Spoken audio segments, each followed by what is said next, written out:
People pay good money to see this movie. When they go out to a theater, they want cold sodas, hot popcorn, and no monsters in the projection booth. Everyone pretend podcasting isn't boring. Turn it off. Turn it off.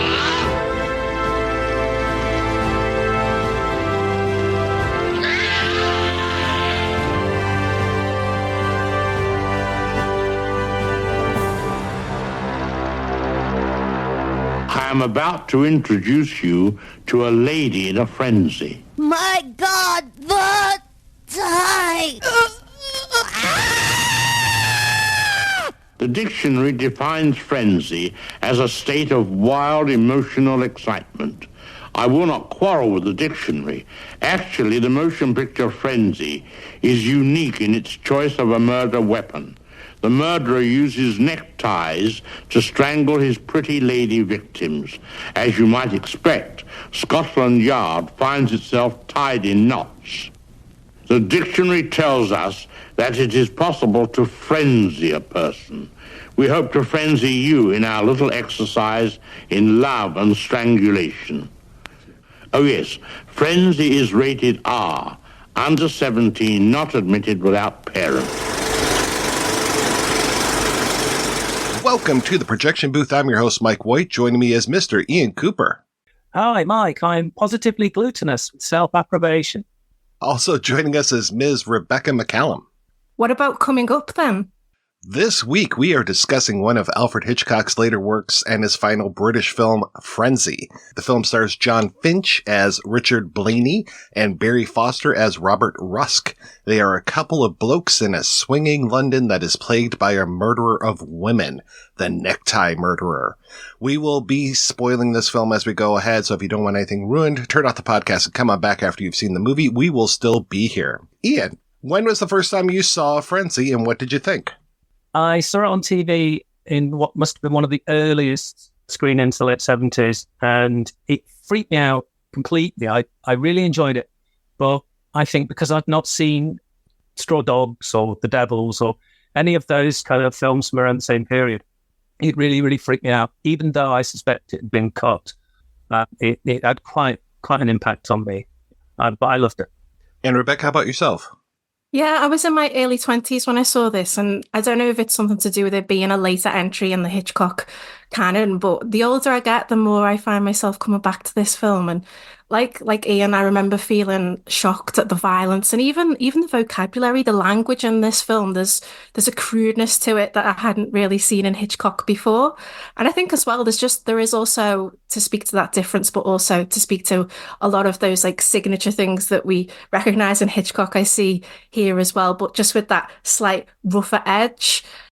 This is a very nihilistic film, I think. It contains humor for sure, but not a lot of positive things happening for women in this film, and not enough really to temper that overall kind of hopeless feeling that I really feel this film carries. And this is like a culmination of a lot of the themes that we've seen in Hitchcock's career, from, The Wrong Man, and I'm sure we'll talk more about things like The Lodger and Strangers on a Train and those exchanges of killings I see there as well. But also like the use of like non-stars this time.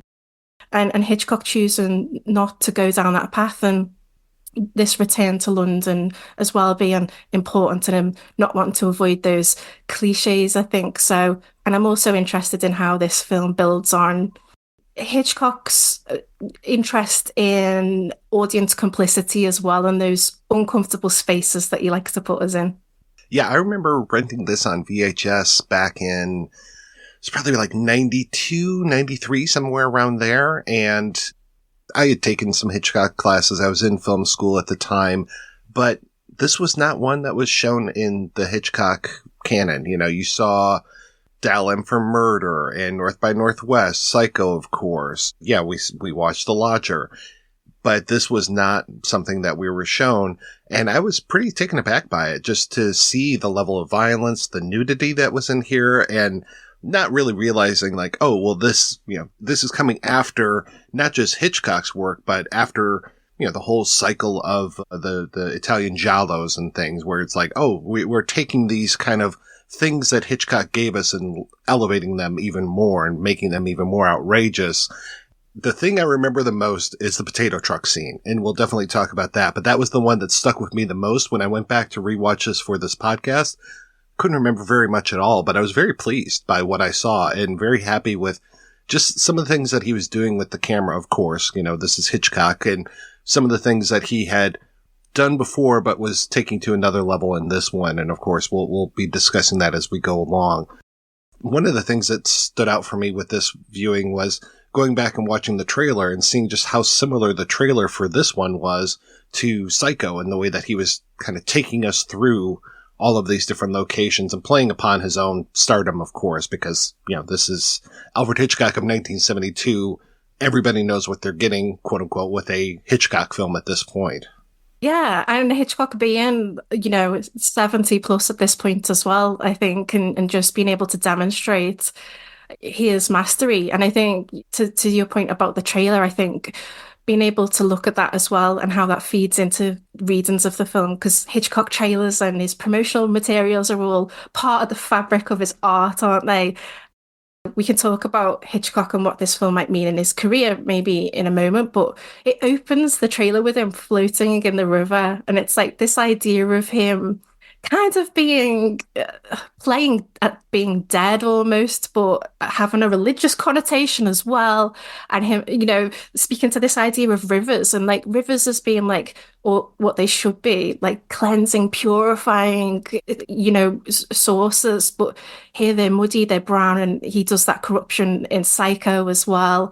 And just how he shows us those key beats. And like you said, the title's so representative of Psycho. But then we do have that humor, but then there's also that real darkness in the trailer when he makes the dry joke about Babs and her wearing his tie, and he takes it off the body and he puts it on, and he asks us. So we're invited into this trailer, how do you like my tie? So to me, this is really bold. It's very dark. And again, it just positions him, or seeks to position him / align him with the murderer of the film. Yeah, and we got to see him, put him in that position of, is Alfred Hitchcock himself a murderer? We would see that so often in things like the Alfred Hitchcock Hour or Alfred Hitchcock Presents, where he's there with all of these tools of destruction, him doing the exercises, but then you find out that he's pulling the blade up and down on a guillotine, these things where it's just like him having this whole thing where he wants to murder the sponsors of the show, and just this like, not back and forth, but just, it was always him introducing the commercials and just talking about, like, oh, here we go again. Here's the sponsors. And wouldn't it be great if they were just all dead? It's like, all right. But yeah, putting himself in that position of both victim in the river as well as potential murderer where, hey, yeah, how do you like my tie? And then her reaction, oh my God, the tie. Pretty clever stuff though. With the potato truck, also in the trailer with the kind of glee, he talks about these dead women. When a guy called James Allardyce was hired to write the links for Alfred Hitchcock Presents, and one of the notes he was given was, quote, Hitchcock is very objective towards death. Dead bodies are not necessarily sacred to him. And that kind of understates just how playful the attitude is to dead bodies.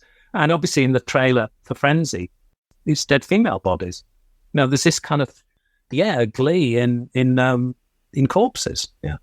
Now, Ian, I read your book about Frenzy and some of the stuff about how long it took for this project to gestate. I really was not familiar with that. Can you talk a little bit about how this project started and changed over the years? Originally, as I'm sure everybody knows, Hitchcock was interested in serial murder, going right back to The Lodger. And he had the idea in the early 60s of writing a film from the point of view of a serial killer. And a treatment was actually registered with the Writers Guild in 1964. The treatment references Shadow of the Doubt. And it's almost sounds like it's going to be a prequel to that, Uncle Charlie, the serial killer.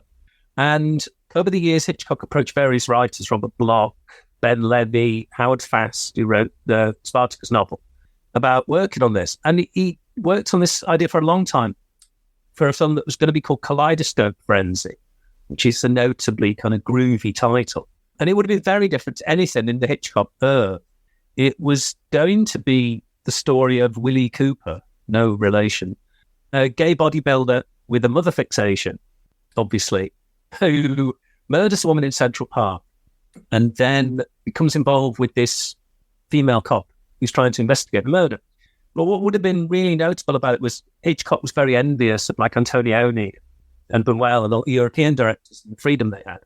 And so he planned things like a 360-degree and really, really striking colour scheme. There's all sorts of reasons why it didn't happen. One was he ran the script past Truffaut, who said it was banal. I mean, the stills from it make it look fantastic. It looks like Zabriskie Point or something with all these kind of really, these sort of hippie-ish, fashionably skinny young people in various states of undress. But also MCA, who were in charge of Universal, hated it. They called the villain impossibly ugly. I say this in the book, and I looked at this story, that Hitchcock never forgot this. During the making of Family Plot, his last film, there's a bit with the garage, and somebody suggested there'd be graffiti on the garage. And somebody said, what's it going to say? And Hitchcock said, fuck MCA. He was obviously still, all these years later, angry that I was going to say this wildly different project, but obviously it wouldn't have been. It would have been experimental, and so was Psycho, and so was Rope. And, this constant experimentation is there in Hitchcock anyway. But it would have been, it sort of anticipates Frenzy very much because, as Rebecca was saying, it's this kind of, it would have been quite an ugly film. Not only ugly characters, but no stars, no Grace Kelly, no Montgomery Clift. It would have been these kind of average-looking people in quite an ugly part of New York. And weirdly, what struck me when you were talking about the Thames, quite a lot of the scenes took place in the Hudson River. So you do have this idea that, the river and subverting that already. So elements of it do turn up in Frenzy, but it's one of those great what-ifs in filmmaking, I think.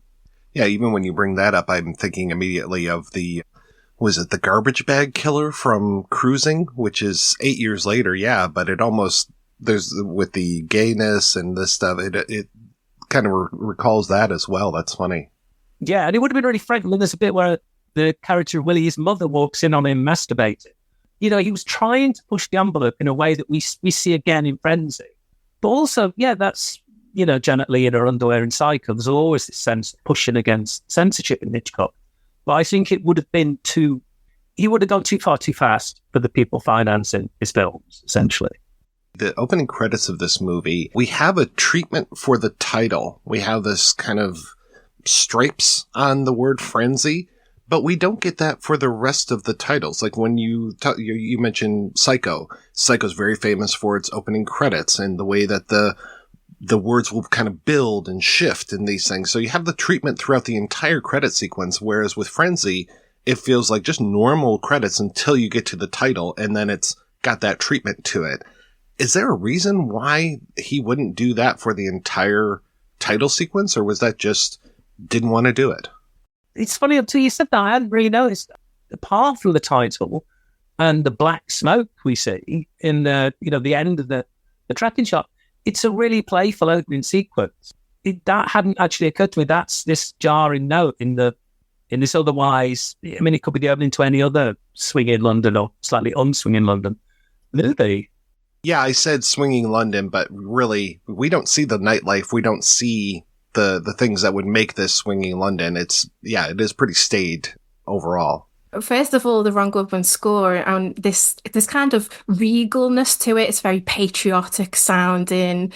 And for me, it kind of lulls us into this false sense of what we are about to see. We spoke just before about being able to expect with Hitchcock, but I think what he's so good at is subverting that and, putting us in one place and then actually, we find that we're somewhere different. And this ultimate God's eye view shot that we get, which we often talk about in Hitchcock, that denotes fate. And we'll see that again with Blaney when he's walking through Covent Garden, and this suggestion that he is at the mercy of a higher power. And these shots as well, talking to suspense. And if we think about suspense and those shots, we're literally hanging as though hanging in suspense. So I like that. And I also think Hitchcock's playing about with, the idea of what's on the surface and what lies beneath as well with this opening. As we descend and we pass through Tower Bridge, we, like Ian said, what really struck me is that pollution that's streaming from, there's a factory in the distance, I think, first, and then we see the ship with the black smoke that's protruding from it, that puts me in mind of the train of Uncle Charlie arriving in Shadow of a Doubt, and then on the ship in I Confess, when Father Logan and Ruth meet in secret. So we've got all those themes going on as well, and it's just such a fantastic opening. To me, it's Hitchcock saying, "Oh, this is what you think you're going to get, and this is where I'm going to take you." And of course, where he's taken us is back home. That very opening shot where it has it's like a seal in the upper right-hand corner that it says London. It very much looks like you're looking at a postcard or something. So I suppose it does make sense that it would be normal credits through that whole sequence as we're flying through and the bridge is opening and we're moving through this whole space. And then you get to the very end and then, it does kind of hit you in the face that this is not what you're expecting with that title card, with Frenzy written that way, I suppose.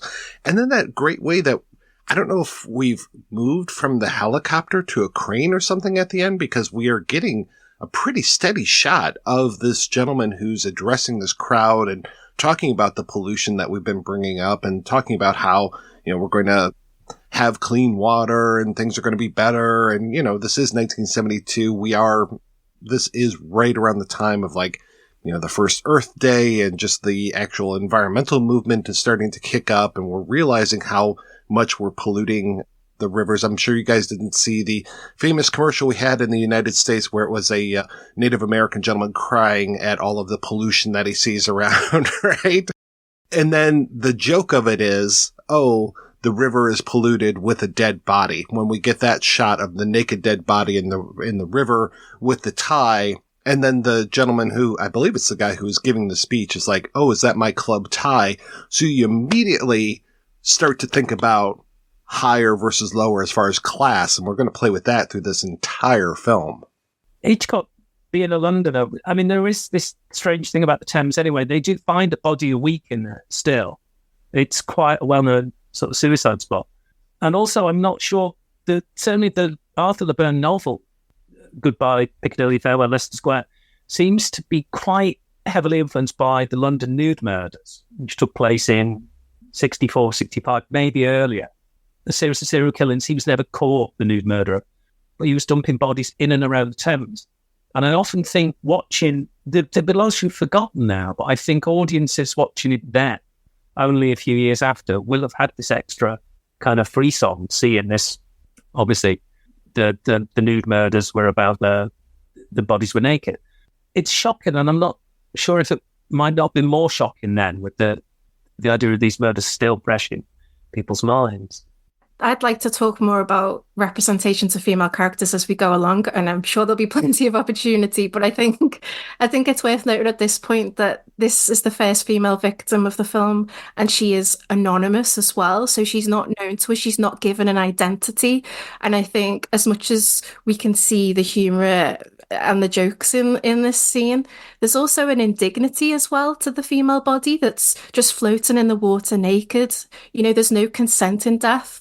She becomes really the subject of the gaze of the crowd here. And it's interesting how the conversation within the crowd becomes instantly minimizing, and they miss the weight of this crime. There's half jokes about Jack the Ripper, and then that's not my club tie. So they're turning it inward on themselves. So I just think immediately this is a portrait of a very self-interested, nihilistic London.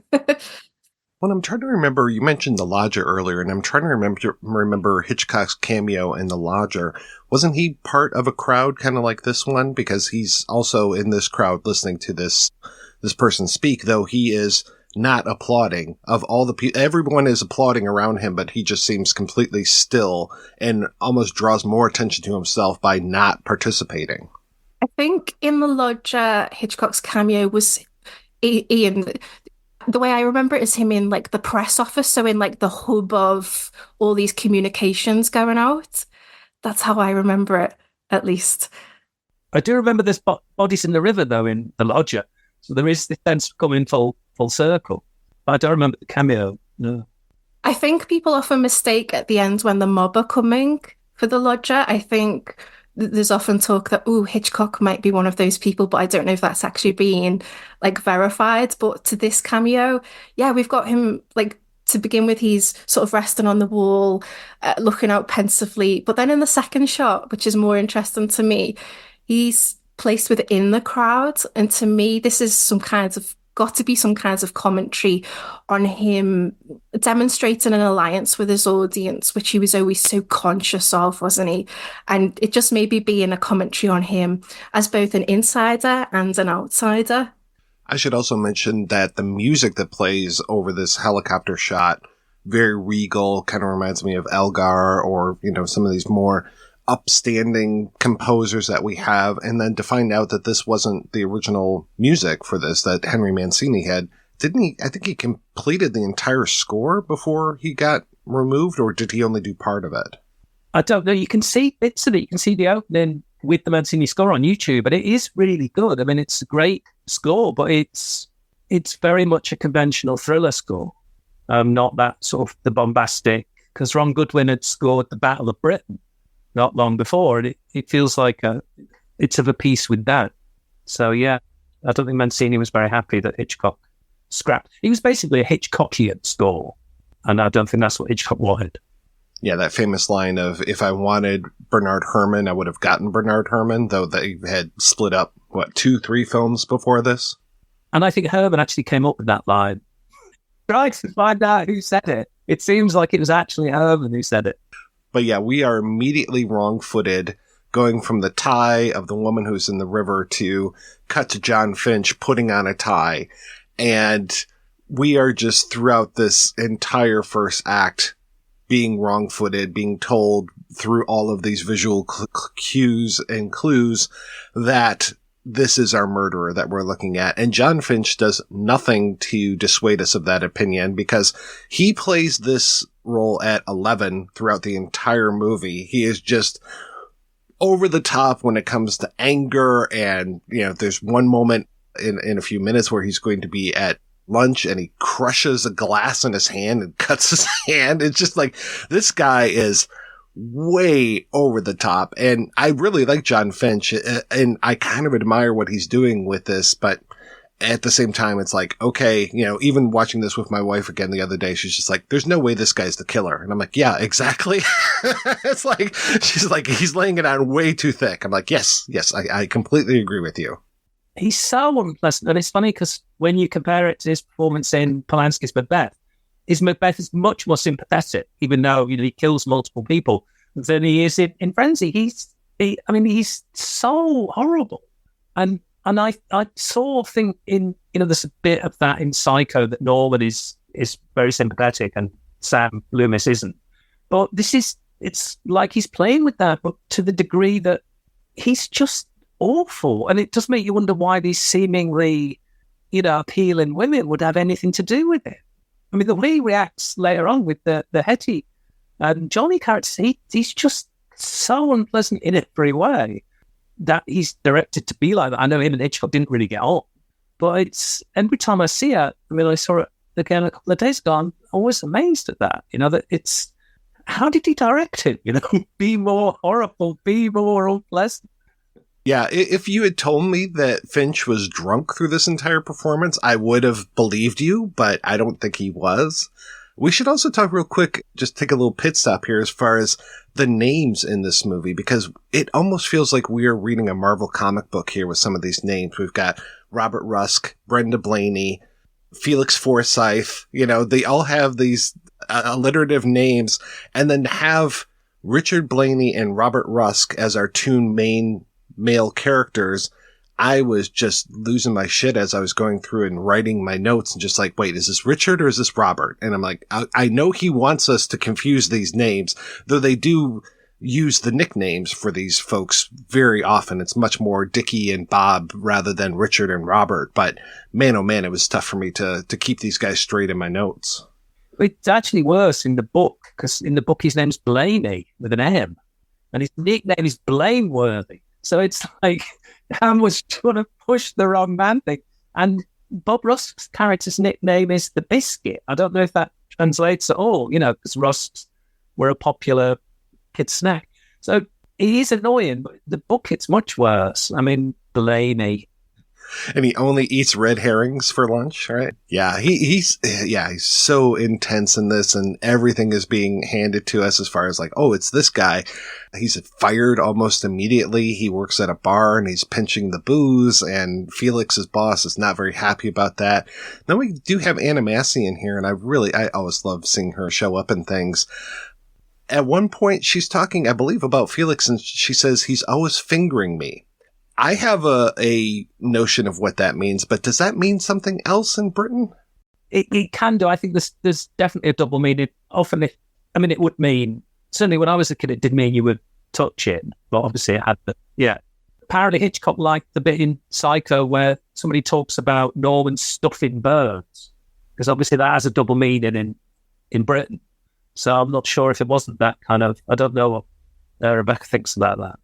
Yeah, obviously it's got that sort of stronger sexual suggestion to it, but I think here it kind of means, pawing at her, just sort of like touching her when she doesn't want to be touched, sort of like mauling her.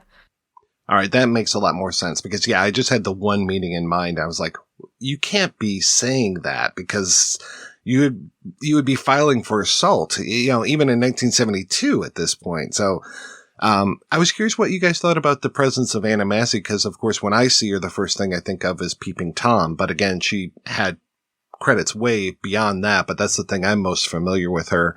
And I wasn't sure how Hitchcock thought of Peeping Tom, because Peeping Tom, basically, Powell came in and ate a lot of Hitchcock's lunch that year. Yeah, well, Peeping Tom kind of forecasts frenzy. And I spoke about this last year at an event where we looked at the birth of the slasher with Peeping Tom and Psycho.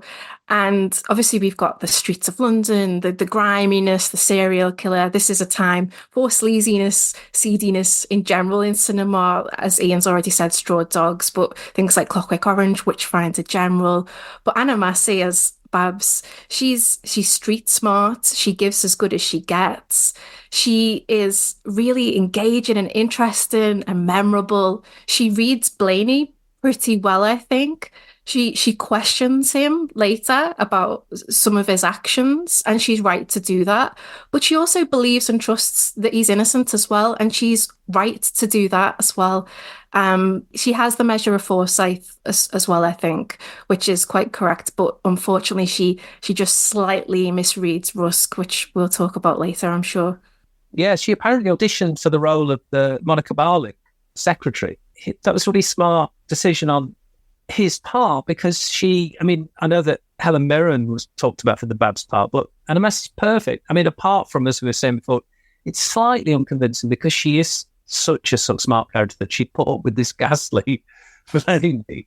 But she's really appealing, but also she does seem to come from that world, very much so. And it's also because social class is quite an element in the film, and she really works on that level as well. It's also really awful. I mean, I'm not sure. It's going to say it's really awful when she's murdered, but I think that's obviously partly why she's playing the role, is that we do relate to, we do sympathise with it. So it's all the more unpleasant when her fate is all the more distressing to us. Yeah. And she almost solves, quote unquote, the murderer when she's a corpse, by her grabbing onto the tie pin, which I know we'll talk about, but she pretty much becomes like the clue. She becomes the tie pin almost because she's so inexorably linked with it.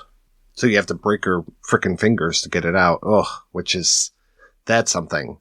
But yeah, this is around the time too where we're introduced to the Robert Rusk character played by Barry Foster, and he just brings such mirth to this role. I really, for as much as bad as Jon Finch's character is, this guy, Barry Foster, is just playing such a likable person. He just seems like, the whole thing of like, well, Bob's your uncle. He just seems so caring and giving Blaney a tip for a horse that's going to come in at 20-1. And then the horse does come in. It's like, wow, this guy is just terrific. How nice of this person. And then also that he is a small businessman and he seems to be doing pretty well for himself. He seems really obviously to be based on Neville Heath, who was the murderer that Hitchcock was fascinated by. And it's weird because Michael Caine turned down the Rusk part. Michael Caine also looks like Neville Heath. But Heath was apparently very charming and also very witty. And there's a great story of when he was going to be hanged, it was traditional to give a whiskey to the condemned man. He said, under the circumstances, could you make that a double? He was this kind of gentleman. I mean, I was going to say he was a gentleman sex murderer, but then, and that's a contradiction, but then so's Bob Rusk. It's the likable person who does, terrible things. Hitchcock seems to have had Heath in mind, the Rusk part. As Truffaut, I think, pointed out, Hitchcock reveals the identity of the killer 15 minutes into the film. And in the gallery of Hitchcock villains, I think he's very familiar because he, what I call charms to deceive. And we're drawn into him so much more, like Brandon and Rope and Bruno and Strangers and Uncle Charlie. How well turned out he is, as well as presentation, and how Hitchcock corrupts that idea of who we might trust. And one of you mentioned before about this idea of what I call the likable villain, the unlikable wrong man. And I just wanted to talk about doubling in the film and how Blaney is, disrespectful, he drinks, he gambles, and by contrast, Rusk's this polite, controlled mother's boy. And one's obviously blonde and one's dark, and we've got that double in two in the two murders we see, Mirror and Psycho. And something I'm interested in that I need to maybe flesh out a bit more, but is an idea of another double in, which is the notion of private versus public violence. So, we see Blaney, a lot of his violence is public, the crushing of the grapes, at the club, at the hospital, whereas Rusk's violence is very much behind closed doors. And there's that moment as well where Rusk says brothers-in-law, which kind of binds them. And it's this idea of law as well within the film as well, like being lawless and the effectiveness of the law as well. And I think, we've spoken about Blaney's character, but there's no charm with Blaney, and there's no sense of a journey with him either.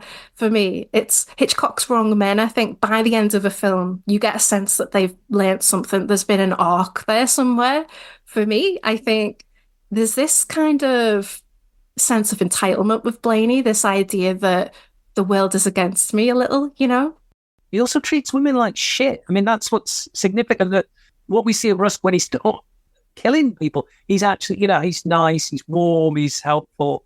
And we see Blaney all the time. He seems to make a point treating women like shit. I mean, he's so cruel to his ex-wife. And so self-pity. And I think it's notable, he's not just horrible, he seems specifically to have a real issue with women. You referred to him in the book as the wrongest of Hitchcock's wrong men, because I can't find another one who's quite so unpleasant. And obviously Rusk is contrasted with that, I'm not sure how well that plays now. It's like watching it with younger people. People often find Rusk a bit creepy now in that kind of sleazy 70s kind of way. And I don't think that would have been the case at the time. One for the Birds now sounds all kind of pretty icky. But I don't think it did then, yeah. His business is selling fruit and vegetables, it looks like, in Covent Garden. Is that right? And what is the significance of Covent Garden? Because I don't think I've ever been there when I've been to England. The fruit and veg market isn't there anymore. It moved. And Hitchcock kind of captured it 2 years before it moved. I mean, aside from this, all the talk about the Garden of Eden and the Garden of Love and this and that, and there's obviously a whole thing about food and appetite. But also Hitchcock's dad, of course, was a greengrocer. So, and he used to sell stuff at Covent Garden. So I think there is a sort of personal aspect. When you go there now, it's just this kind of thing full of tourists. It's not, you can't, I mean, it's weird when you go there, you walk past Henrietta Street, which is where Rusk, that's still there, is Rusk's house.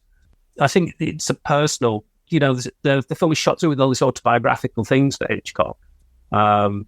And I think that the Covent Garden, the greengrocer setting is a big part of that. This idea of Rusk's profession just ties in with him being sweet and sour, maybe, and this idea of forbidden. So, yeah, it's...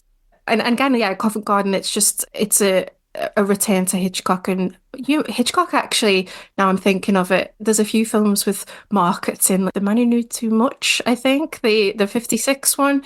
There's markets there. To Catch a Thief, I think, as well. So I think it's like this idea of the public. Hitchcock's very interested in how things affect the public and us being in public spaces, and obviously juxtaposing those with private spaces as well. It almost feels like, other than the potato truck that takes us out of the city, it feels like this whole movie takes place within a few, I don't know if it's a few miles or a few blocks, but everything feels very walkable, where our characters are walking quite a bit in this film. Even when we eventually meet the characters of John and Hetty, they seem to be a walkable distance away, to the point where they're meeting John and Babs and Blaney. You've got Hetty looking at them from their apartment just a little ways away, looking down at them. So it just all feels like there's a very small world that we're dealing with in just a few blocks of space. And we've got characters walking into buildings, walking out of buildings, and that will become a big clue / red herring later on, as far as Blaney walking into a building and then coming out and being seen coming out after Rusk has already gotten there, and him not knowing what the hell's going on. As typical for a Hitchcock protagonist we have. Yeah, I was reminded a lot of Bruno and Guy, but it was almost a Bruno and Guy where Bruno didn't tell Guy, I'm going to do this for you, or like, I'm going to use what I do to put the blame on you. It felt like a twist. Even though Guy and Bruno are a twisted relationship already, it felt even more twisted. Like, it felt at first like, I'm going to take care of your problems. Well, actually, I am your problem, and I'm going to put you away for the crimes that I'm committing. What is weird, though, as well, with the... because Christie's mentioned at one point, the Christie, which people, if you're not familiar with it, know from 10 Rillington Place.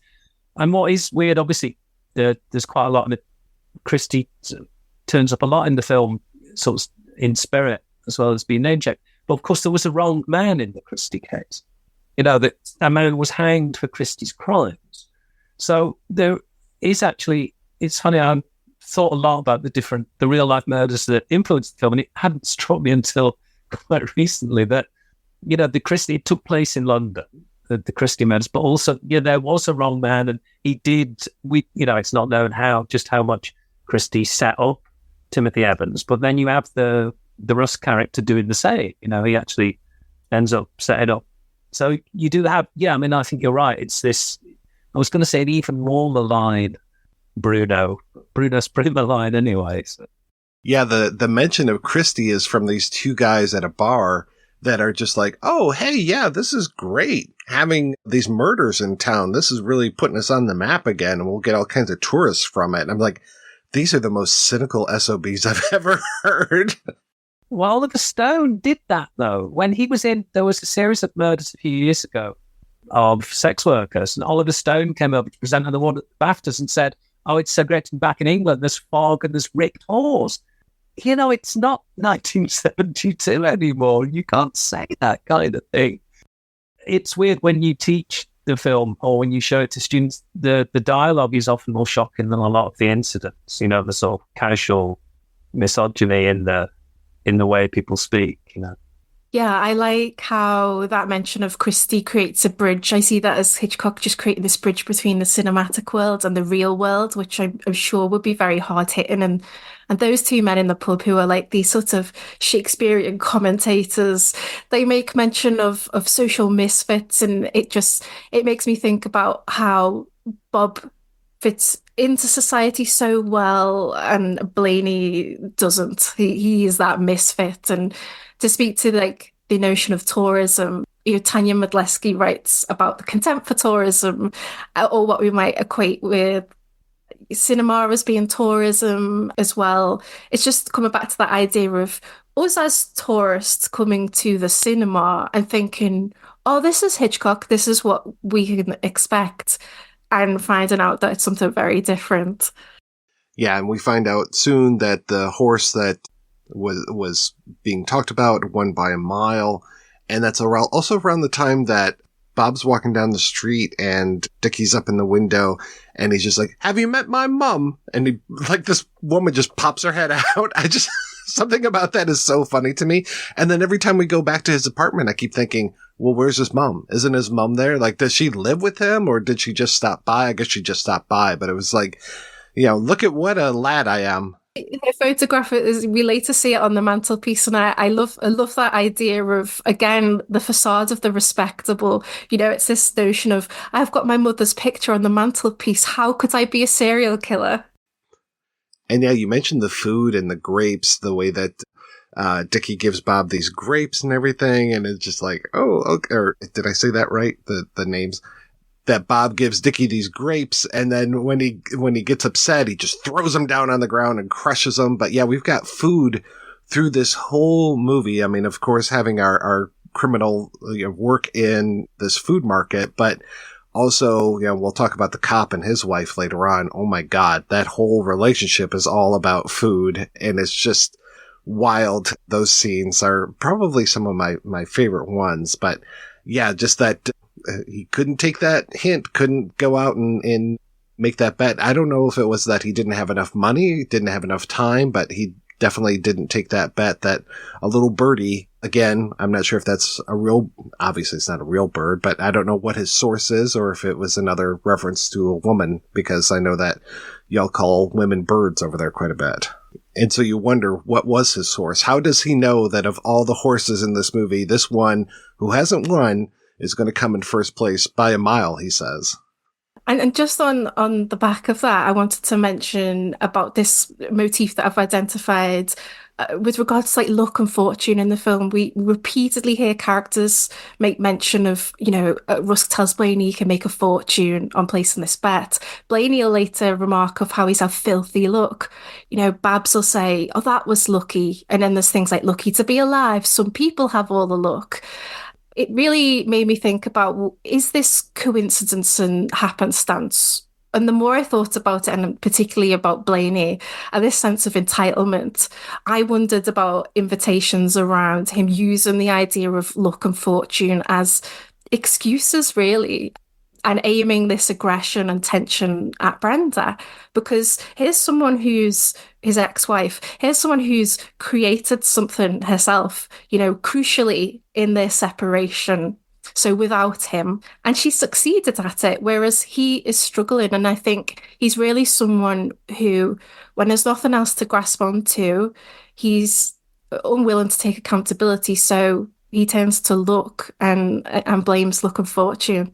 There's also this sense of fate in a lot of Hitchcock. There's when I always think it's Marion driving and she comes to the turn off. One road leads to California, the other leads to the base motel.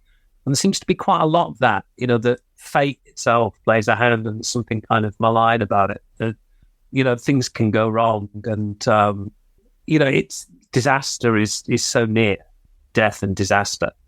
I think a lot of the time things that are really contrived in this film and in other Hitchcock films, the whole sort of wrong man aspect is often so contrived in the bad luck and the terrible fates that befall people. But it's almost like this is all of a piece, that life is out to, what's the line from Detour, whichever way you turn, life will trip you up.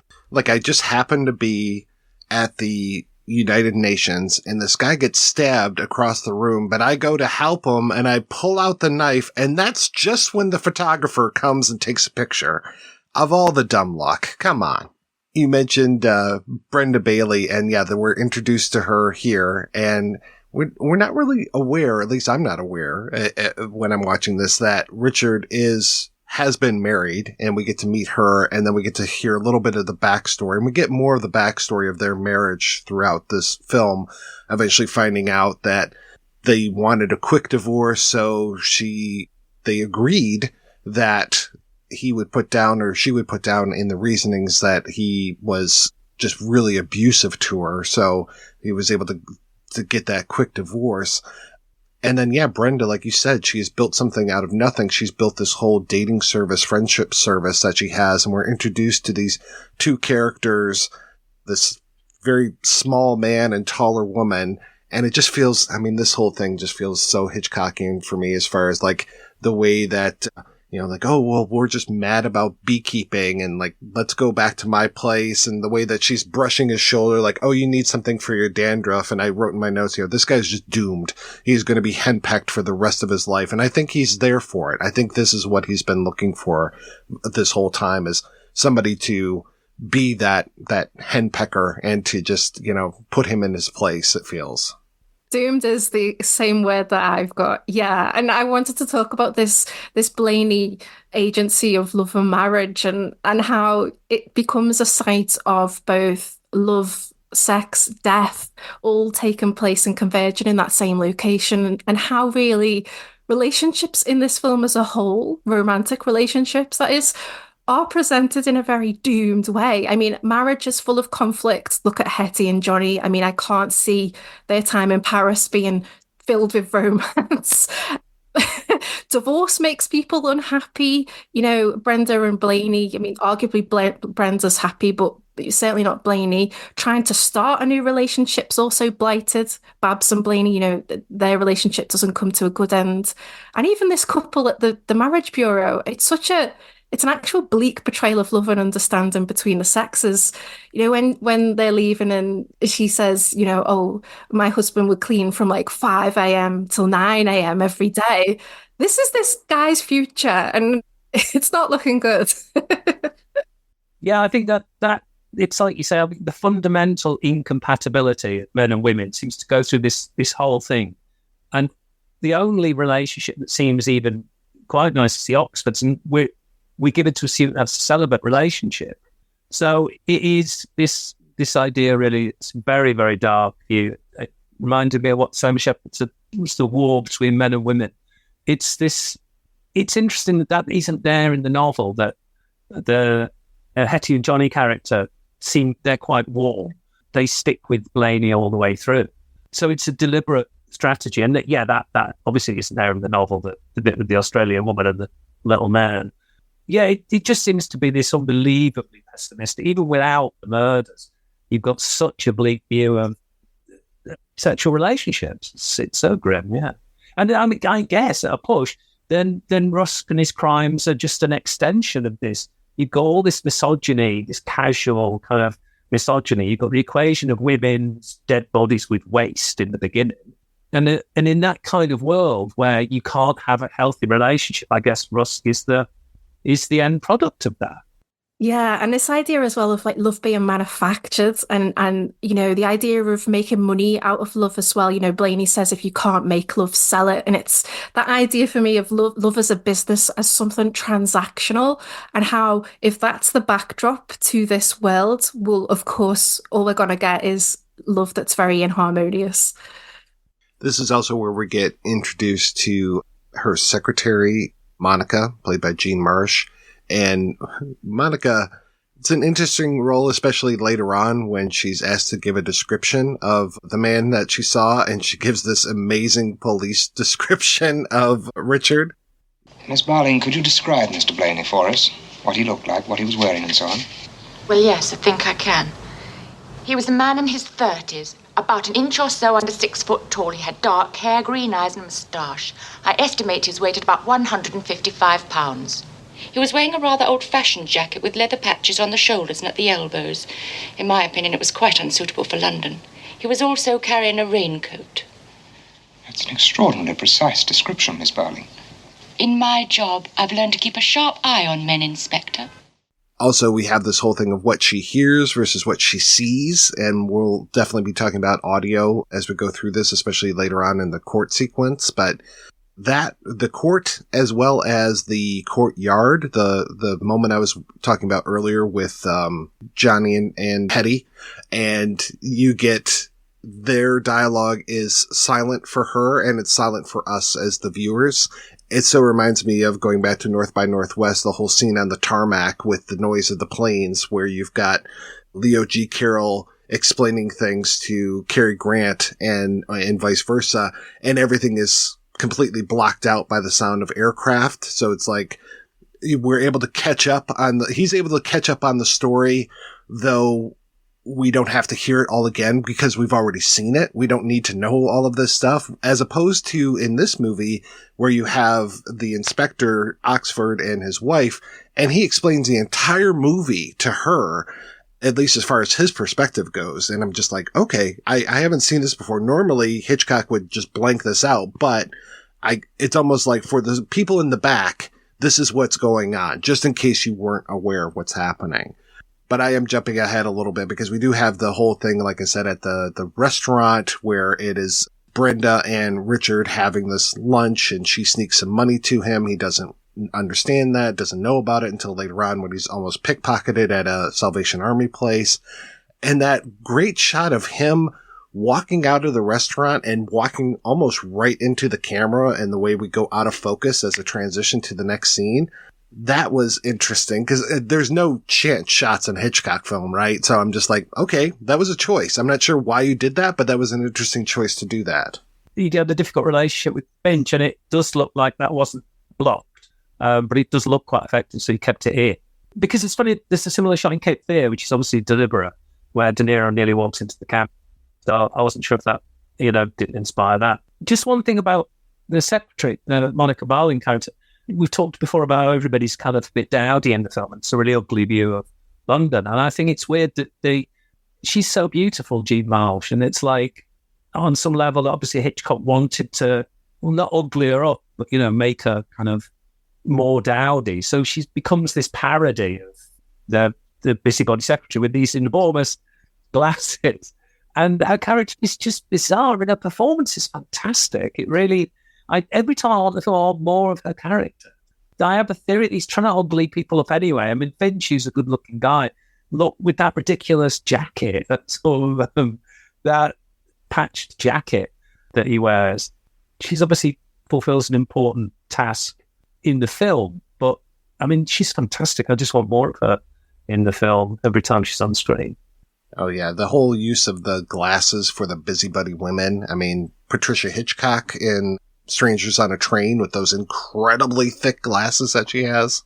Yeah, I just wanted to talk to the idea of female threat as well before we move on. And I've already spoken about, Brenda being successful, but she's also warm, she's open, she's got qualities, accomplishments that I think Blaney really envies and resents. And it's her that sits behind the desk of power in the office. That's a really strong image, actually. And he is the invited visitor.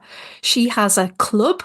Normally in the, films, this time it would be the men's club. She's got the club. She takes care of the dinner. She takes care of the tip and the taxi. So she is the provider. She is financially independent. And in being self-sufficient, she really reminds me of Lisa Fremont in Rear Window and the threat that she represents to Jeff there. I think as well, we mentioned Oxford's wife, the treatment of women in this film and, I guess where these women all end up, to me, it puts a question mark over whether the film's seeking to punish women who are confident and liberated and independent, while it's the stay-at-home wife of Oxford who survives. So for me, that's the big question mark. Or is it commentating really on the behavior of men? I think it's both, but I think it is weird when you see it as part of a wave of films made around that time. It's really hard to not think there is something going on with these great films in response to feminism generally. Because, when you had the collapse of the production code and a lot of new freedoms and the freedom to put nudity and sex on screen, so many directors just straight away thought, right, now we can film rape scenes, not sex scenes. And, Clockwork Orange, Straw Dogs. I don't think it's as simple as Hitchcock thinking, I don't think independent women are a good thing. But there is clearly something in the zeitgeist, this fascination with kind of gangsters and mobsters and super macho men and, women being treated like shit. When you watch a lot of movies from that period, and I think 1971 was maybe the best year. In my experience, it's the best year for films has ever been. But my God, women get a pretty grim time in a lot of those films. And Frenzy, I don't think you can separate it from those other again, equally good films, but they're really quite, difficult. The scene when Robert comes to visit Brenda, so we finally get his return to the film, and this is when we get the whole revelation that he's actually the necktie killer. This scene goes on for a long time and is kind of excruciating in the way that it should be, because the way that she tries to bargain with him and constantly is like, no, let's go back to my place. Let's go over here. Oh, that might be my secretary coming back. Oh, I need to pick up the phone because somebody might come around and interrupt us. And just, she's trying to placate him at the same time, also trying to escape and avoid her fate.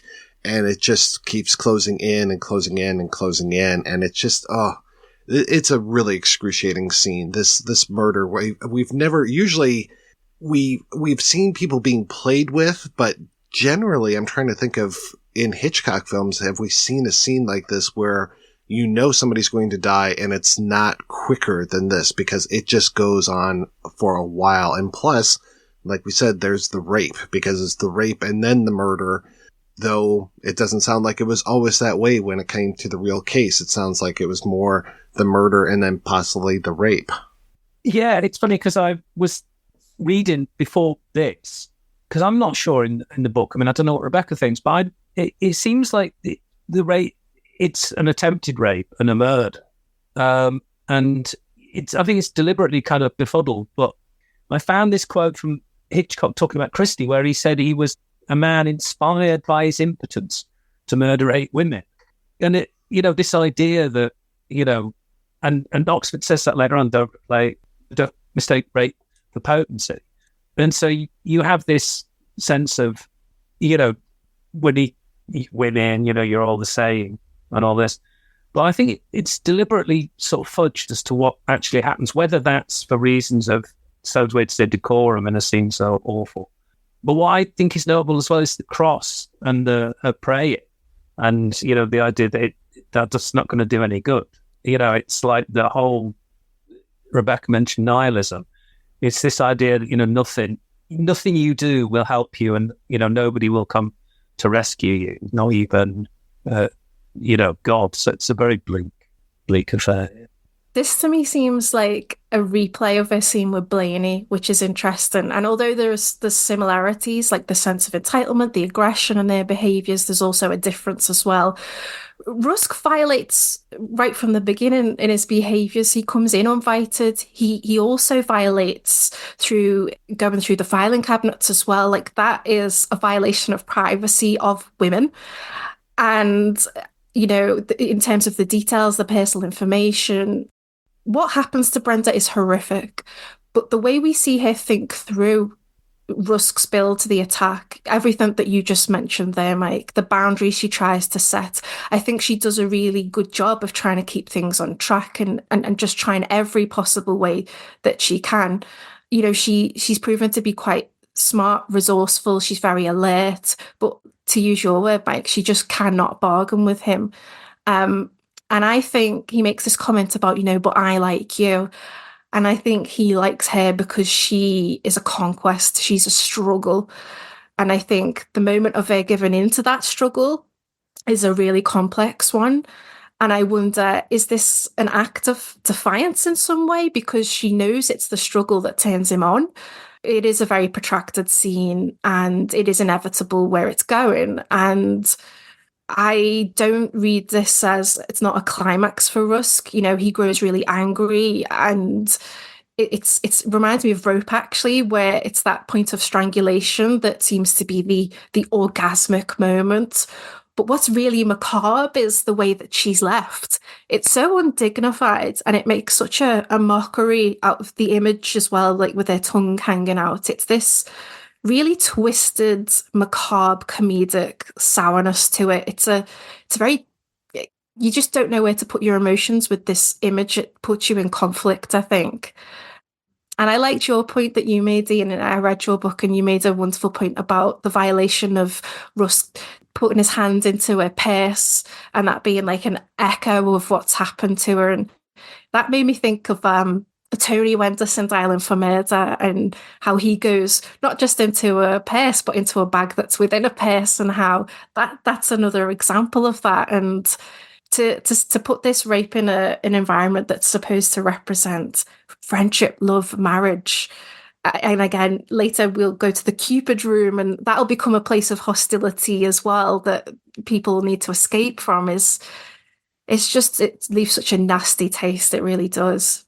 Well, and I forgot about the praying part, because I love the reading of Shadow of a Doubt as Uncle Charlie as vampire, and this whole idea of, praying to keep away the devil, the demon, has no effect at all. And then, his whole almost shamanistic repetition of lovely, lovely, lovely. And at first I'm like, is this marking him thrusting? Like when he says lovely, is this what's happening? And you cut back to him and he's between her legs, but not in the right position, let's say. So I'm just like, okay, is he masturbating? What's going on with this? But it was just a very odd way of shooting this, but also at the same time, the right way of doing it, because it is so confusing. You're just like, I don't know exactly how this is happening, but yeah, you're right. The way that it culminates, it is definitely the choking, the murder itself that is the climax moment for him.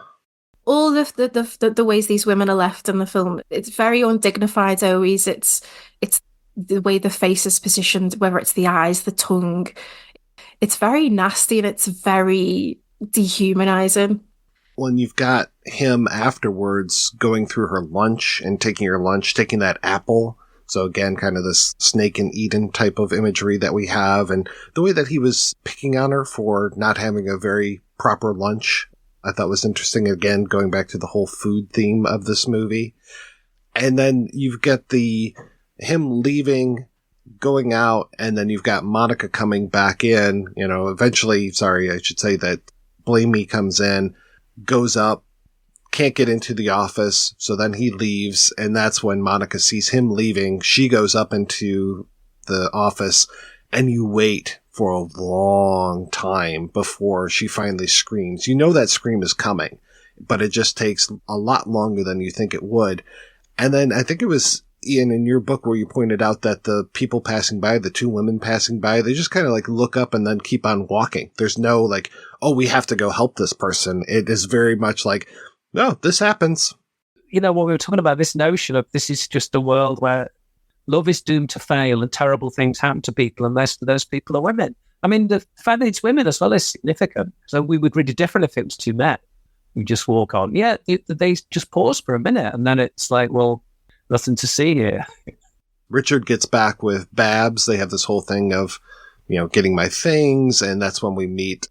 I kind of miss the connection between he and Babs, Richard and Babs hanging out, and then going to Johnny, because the Johnny character for me just kind of showed up, and I must have missed the dialogue to explain his presence. But Clive Swift as Johnny, I think is fantastic, and I've always enjoyed Billy Whitelaw. Mostly I know her from her performance in Hot Fuzz, but she's terrific in this, and just, again, so shrewish. She's just like the person who doesn't believe anything, and not only does he have the cops after him now, but now he's got Hetty who just keeps undermining him, and every time he brings up of course, she just keeps painting him into a corner. She basically is the witness for the prosecution in this. Yeah, there's that whole thing with the Air Force and, Johnny. I don't think that works all the Suez thing. In the novel, it's World War II, and the Blaney character took part in the firebombing of Dresden. So you do have this sense that he's already haunted by the terrible things he's done. When he's arrested for the murders, he says he killed thousands in Dresden. And obviously, Hitchcock wanted a younger actor. But the idea that, we've got to have him some sort of combat veteran, let's make it Suez. I don't think that works. When I first saw the film, I couldn't believe that Finch and Clive Swift were around the same age, although I looked it up and they're not that. They look, quite different in age. It looks like he could be his father. Yeah, yeah. So I thought, this is really unconvincing. And I looked it up and there's like 6 years between them or something.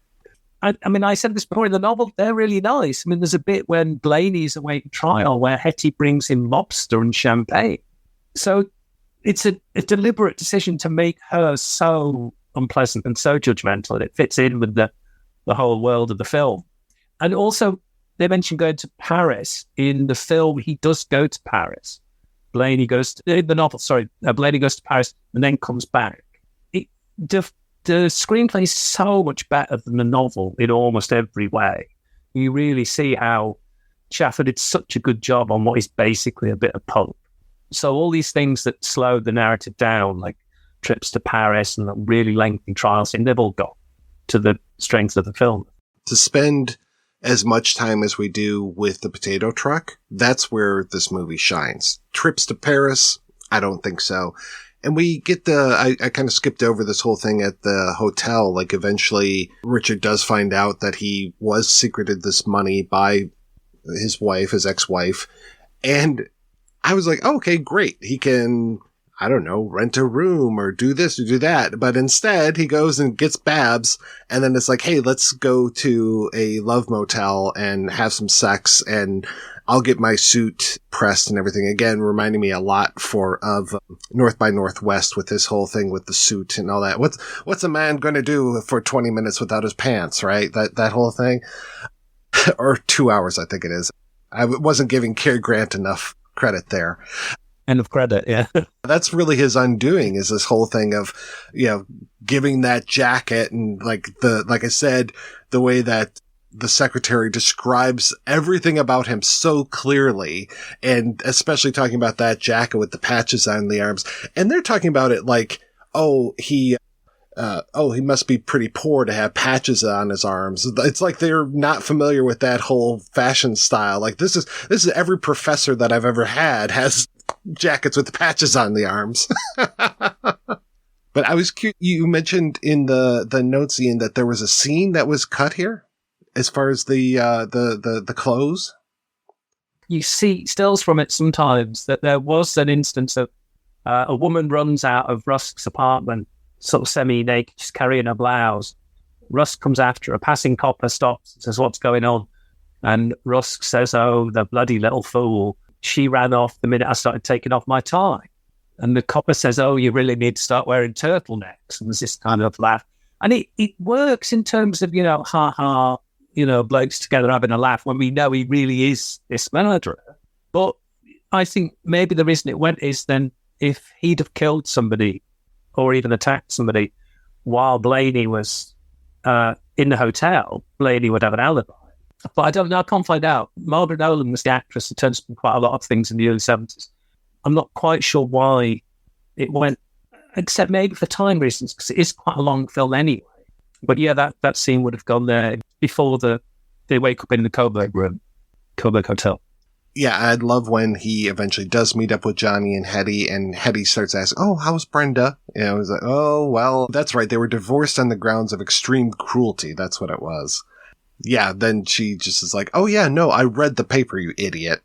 They're hinting at something there, because when she says what you made her do, and it used to be, I don't know when this stopped, but it used to be that sodomy or anal sex was grounds for divorce in Britain. That you could always say, well, he performed this degrading act. And it seems like they're stepping around that quite a lot. They're suggesting it's this kind of depraved sexual practices. And given that was what could, was considered to be, mentally and physically cruel. I'm not sure if that's not what they're getting at, and again, it feeds into this idea of the bestial lusts of men that women are subject to. This is around the time that we're introduced to the police, and we've got, I mentioned Inspector Oxford and his wife. We'll meet his wife pretty soon. Also introduced to Sergeant Spearman, and Rebecca, I think you mentioned Clockwork Orange earlier, and I mostly know this guy as the prison guard at the prison that Alex is in, and that was just the year before, which is kind of wild because he looks younger in this movie than he did in the previous one. They must have put some gray in his hair for that film, but he's fantastic. I always love when he shows up in things. And then this whole thing of seeing Inspector Oxford eating this English breakfast and talking about how, you should have these 3 times a day type of thing, because he is not getting proper breakfast at home. When we finally get to meet his wife and that she is taking all of these French cooking classes, and I'm trying to remember when, I think this is right before Julia Child kind of took over the airwaves here in the U.S. with the French chef, right? But yeah, these dishes that she serves him are just ridiculous. The most ridiculous things I've ever seen, like that she serves him quail that is about 4 inches long. It's like they're smaller than the chickens in Eraserhead. They're just these tiny things. They're in danger of being crushed by the grapes that are next to them. And that fish soup is revolting. Yeah. Pilchards. And when she lists off all the fish that were in there, they're the most disgusting sounding fish that there are. Frogfish, yeah. But she becomes his counsel. She is the one, he's there telling all these tales about this case, and she seems to be the one that is figuring things out way before he is. I've got a note about them being kind of stand-ins maybe for Hitchcock and Alma, because she has that role. And there's a comment about woman's intuition, which we also get in Rear Window. Sorry to keep bringing Rear Window up, but it's this idea of, why can't women just be smart and intelligent? Why is it got to be like women's intuition? But yeah, she's always pointing out where he's going wrong, and she makes that comment, doesn't she, about them being together in 8 years and he can't keep his eyes open. It's clear really that she's substituting food and sex for one another, and she really wants to just spice things up a little bit. And I guess it's this idea that on the surface, these romantic dinners and end of the day conversations might look ideal, but actually they're both on slightly different tracks. No, she's not in the novel. In the novel, Oxford is a character who's a minor character, but there's nothing of the Oxford's house. So again, this is something that, it really works. It's a great, great part of the film. But also, that's complete invention from Schaffer and Hitchcock. And I think Rebecca's right. I think it's a portrait of Alma and Hitch, really. Although the food is ghastly and all this, they do actually seem quite warm together. And it's the only hope for some kind of warmth in the whole film. Though they look at her like she's got 3 heads when she serves a margarita, which is so funny to me. I mean, the difference between 1972 and 2024 is like, margarita, yeah, everybody knows what a margarita is. But when it comes to this in 1972, it's like, what the hell are you talking? Tequila? What are you talking about? And then, like, even when she talks about putting salt around the rim of the glass, it's like, oh boy, how weird is this? And she pronounced it tequila. And I always think the beer. And it's like, did people pronounce it that way then? Or is it just some kind of weird foreign word? That always, I never know why. I don't, that. I really noticed that because it's like, I don't know, maybe people didn't. Maybe it was so unusual then. It was a very different time. Yeah, well, yeah. Remember how people treated sushi in the 1980s in movies? It was just like, oh, it's raw fish. Oh, yeah. Yeah, this is around the time that we get back to Felix Forsythe, played by Bernard Cribbins, who most people know as the crying man in the tuxedo gif from Doctor Who, I believe is how he's famous now. But he is turning in his former employee and eventually puts Robert and Babs together. And then the murder of Babs all takes place off screen, but it is such a wonderful way that they do this. It's kind of a nice thing that they are returning to this camera outside of the house or the business that we had earlier that we just talked about with the scream from the inside and you're waiting for the scream. This one is so similar, but the camera follows them and follows them up into Richard's apartment or up the stairs to his apartment and takes us pretty much right to the door, if memory serves. And then the door closes and we go back out the same way that we came in. And Ian, I will tell you, I never noticed that cut. You mentioned there's a hidden cut in this that we go from a soundstage to a location. Never saw that before. It is so clean the way that we go right outside with that. It's so nice. Yeah, it works really well. Yeah. I mean, it makes sense when you see those houses in Henrietta Street, that they're really cramped inside. They obviously, it's a set. The staircase is a set. But yeah, the cheat cut is really well done there.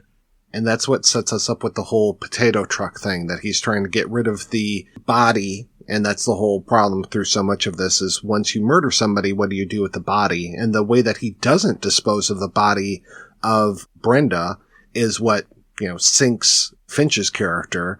But with this, he's like, okay, we're going to take the body away, put it in this potato truck, put it in a sack, just completely, you talked about the sacredness of a corpse, and there is no sacredness here, the way that he just dumps her in there.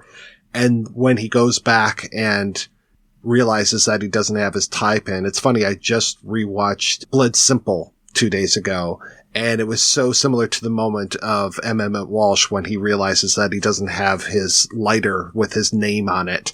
And here we have the tie pin with the R on it, which is funny because that R tie pin, that could belong to Richard or to Robert, but definitely belongs to one of them. And the way that we have that, I mean, that scene, the potato truck scene goes on for so long, but it is so masterfully crafted to have us wrong-footed a few times, we're all set with this now. No, we're not. And the way that he keeps ratcheting things up. Oh, there's potatoes falling onto the road. Is he going to get caught this way? Oh, he's stopping at this truck stop. Is he going to get caught this way? This is like the masterclass for me, is this whole sequence with the potato truck. We're put in a position of sympathizing with him. It's like, oh my God, this is his nightmare scenario. And I think I said this in the book. There's a bit in which Hitchcock talked about in Psycho where Norman dumps the car, and there's a moment where it looks like it's not going to sink.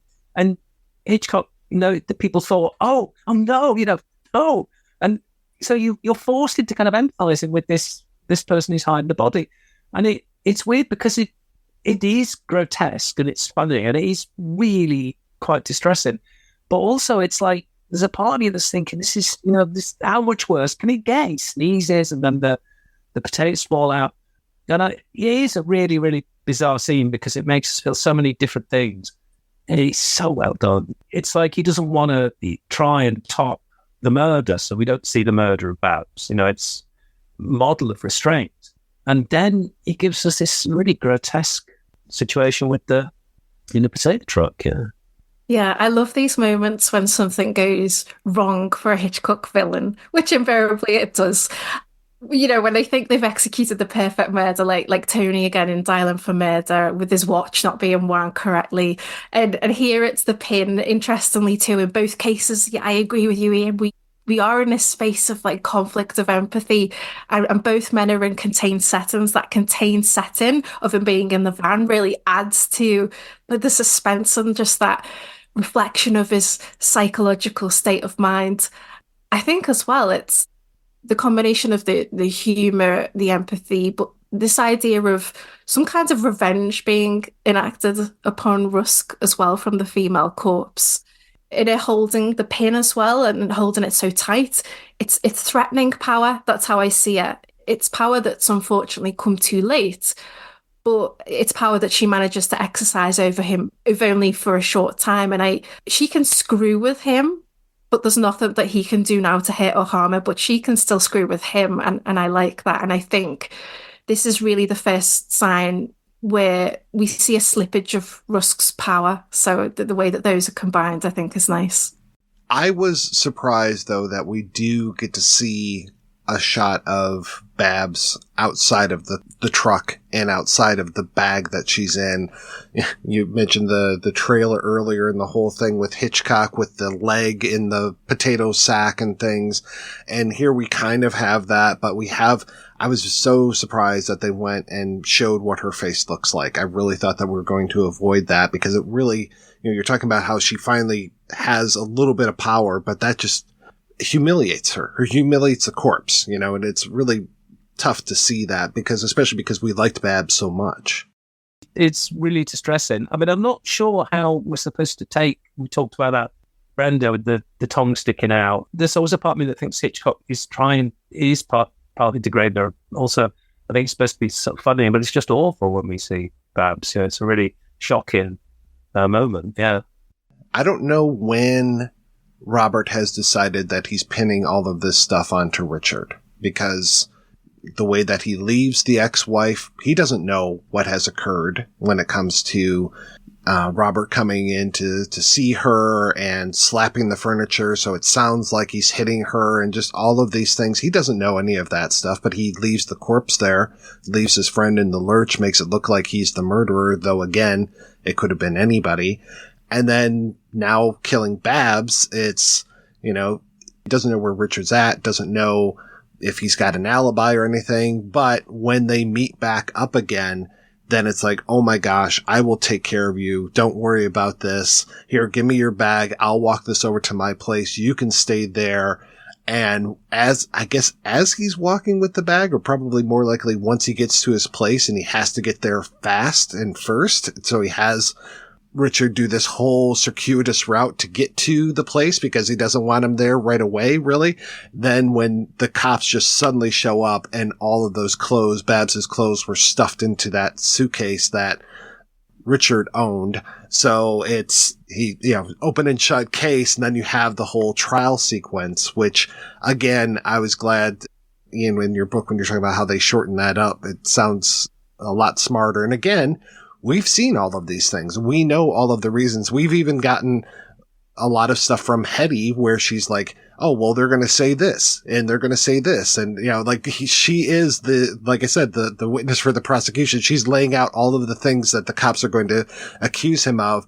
And then to shore that up so much, and then also just give us little flavors of that when it comes to the audio and the way that I guess he's a bailiff or something outside the door, opens up the door, and we hear what's going on in the trial, and then the door closes. We hear nothing again. And then we get just like little brief moments of the audio coming through the door, and the way that it's framed, where we have Richard on one side and the prosecution on the other side. And then we get that great him like, no, it was Rusk. And we get that exact same thing repeated again for Inspector Oxford to think about shortly thereafter and get that replay. And it's finally like, oh, maybe it was Rusk. Maybe I should look into this. It reminded me a little bit of the end of, speaking of Anthony Perkins, it reminded me a little bit of the end of Pretty Poison, when it's him being set up for all the murders that Tuesday Weld committed. And it's like, oh, well, maybe I should look into this, John Randolph says, and starts his investigation. Yeah, I mean, the book does grind to a halt during the trial for the reasons you said. I mean, it's all been, you can kind of imagine how the trial's going to go anyway. And it goes on for ages and ages. Trial seems like cinematic, but they're not very literary. The suggestion that maybe Blaney will get off, and you read and you think, there's no way he's going to get off. This is just, and the way it's done, it's so cinematic. Really, it's masterful. I really like that. Just the use of the silence and the bits that we hear really works. Yeah, it really gives you all the information that you need to know. And basically, it could be a newspaper that lands on somebody's doorstop that says, Necktie Murderer convicted type of thing.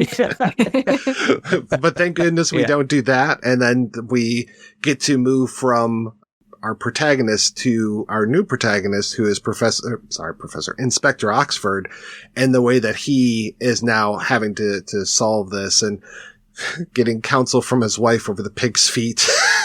Those horrible, horrible pig's feet.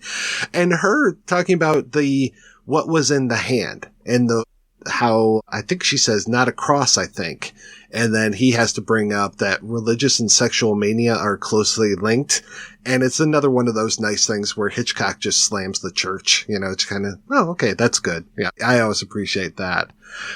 But yeah, this is so interesting too that we have dust coming through this movie quite a bit. We have the face, the makeup that left dust on the 10-pound note, and that's what's going to be used to convict him. But then we have the brush that was found that has the potato dust all over it, and that's what's going to help him realize that it's actually Robert rather than Richard.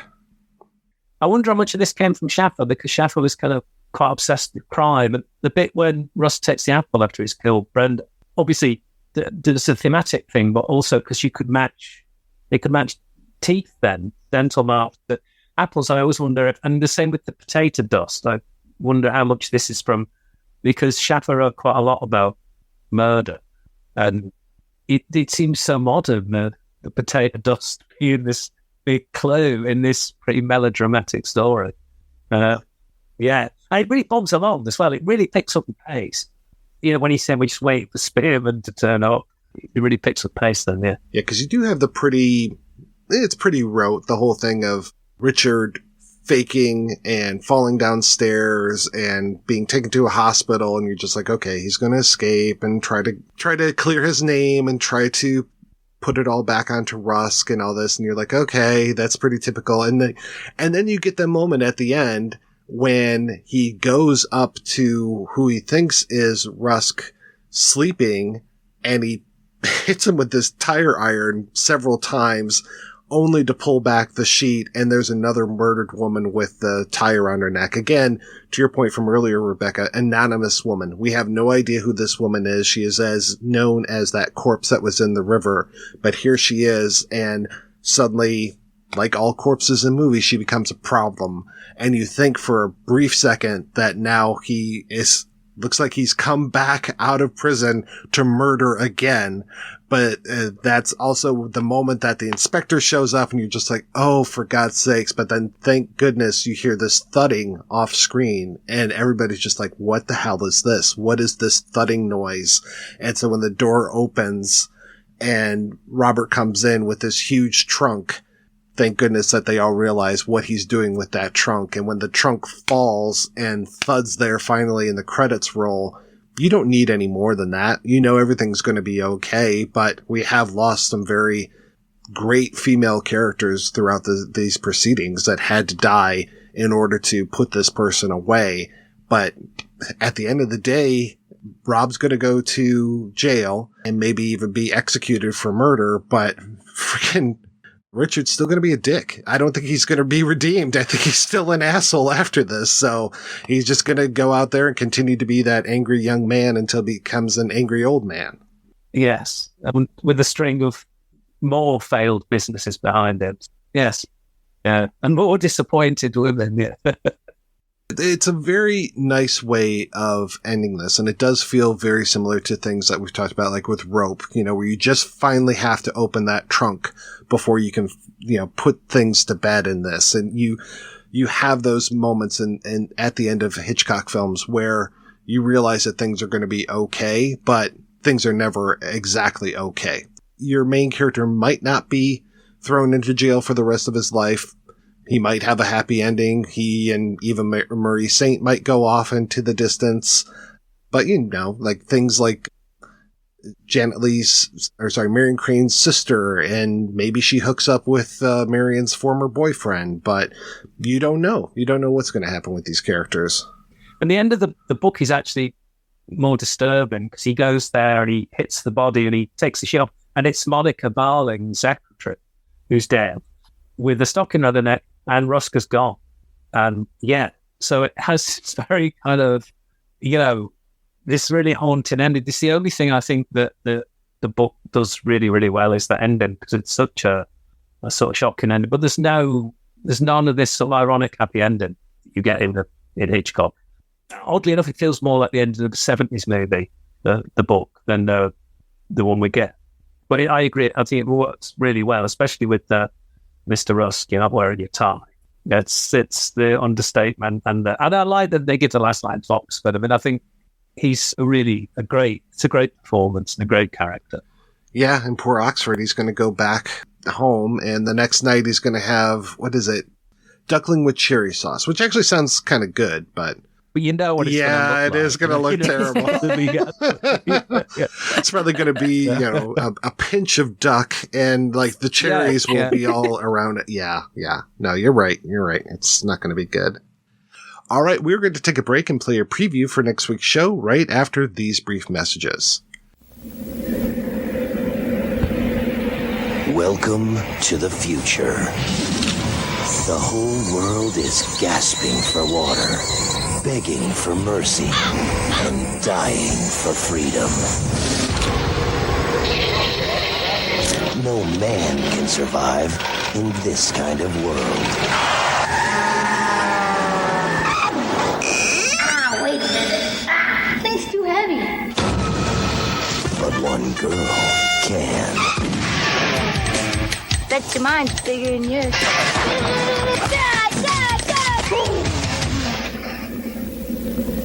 What? I'm practicing. Save the world. Finish my beer. Save the world. Finish my beer. Remember the girl next door? I ran her over. Die! Hello? Is this thing on?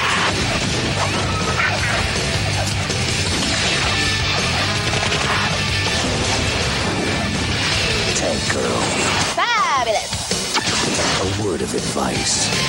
Lock up your sons. I prefer to be on top. Yes, we continue a rather eclectic month around here with a look at Tank Girl next week. Until then, I want to thank this week's co-hosts, Rebecca and Ian. So, Ian, what is the latest with you, sir? I've got a book coming out in March, and it's called Kentucky Wild, the Films of William Girdler, and it's published by Bear Manor. So I'm quite excited about that. And Rebecca, what's the latest with you? Season 2 of my podcast Talking Hitchcock is launching this month, and my first episode's a deep dive of Dial-M for Murder, with plenty more content coming across the year. I'm also busy working on commissions on Hostility and Hospitality in the 39 Steps, Nihilism and Nurture in The Birds, and Mob Behaviour in Hitchcock's films. I'll be hosting some special anniversary screenings later this year up and down the country. That's the UK.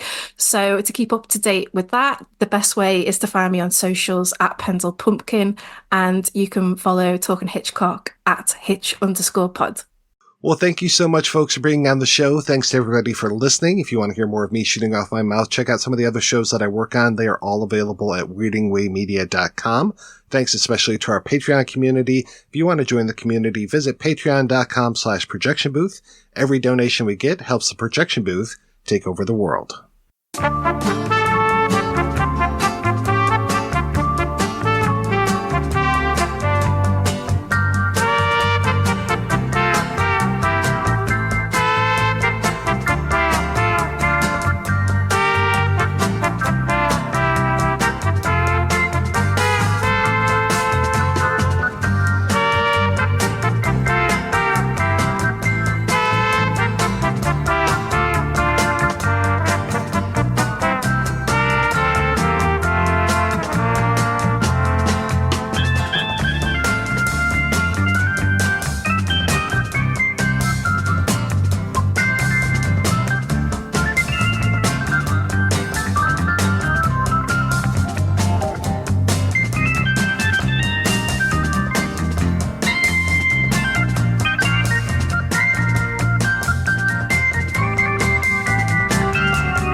That completes our music, sir. Good night, sir.